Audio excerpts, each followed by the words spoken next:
Hey ladies, let's make some lasagna. I have a really easy, delicious recipe here. We'll be using ground beef, Italian sausage, oven ready lasagna, also some mozzarella and provolone, parmesan, ricotta cheese, cream cheese, 3 eggs, and 3 cans of the prego meat flavor. Also, this panela cheese is delicious if you go ahead and it's optional as well. So we'll get our 2 meats. We'll go ahead and add some Italian seasoning, salt and pepper. Make sure that is brown and cooked, you know, just like this. Go ahead and add your 3 cans of the prego meat sauce. Just let it simmer. We'll go ahead and get started with the cream cheese, the ricotta cheese. Mix it up really well. We'll go ahead and add some of this parmesan cheese. I added about half of the container into that. And then some of the provolone and mozzarella mixture. And you're just going to mix it up.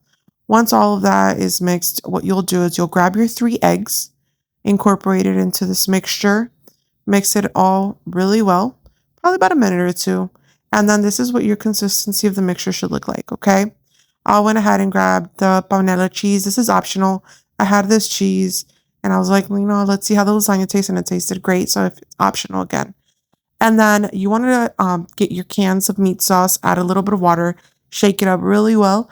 And that's going to be your first layer of the pan. You want to go ahead and add your pasta to there. Make sure that you do this step just because it is oven ready lasagna. You want to make sure you have, some liquid in there just to get all this pasta cooked, okay? You add your meat sauce, then we go ahead and add another layer of pasta. We add our cheese. Again, this is optional. And then we add our cheese mixture on top of that. You want to make sure everything is coated evenly. And then it should look like this. And then you go ahead and add your last layer of pasta here.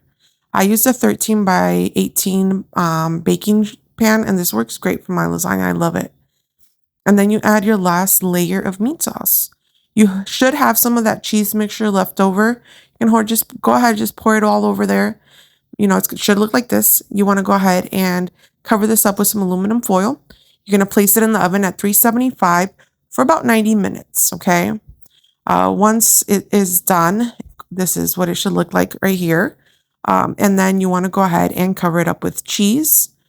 And you want to go ahead and turn on your oven to broil. You're going to leave it in there for about 5 to 10 minutes. Just keep an eye on it. And this is exactly what it should look like as it comes out. I got a total of about 30 pieces out of this. I served it with some salad, a garlic toast. I really hope you guys like this recipe. Please like and share, and you guys take care.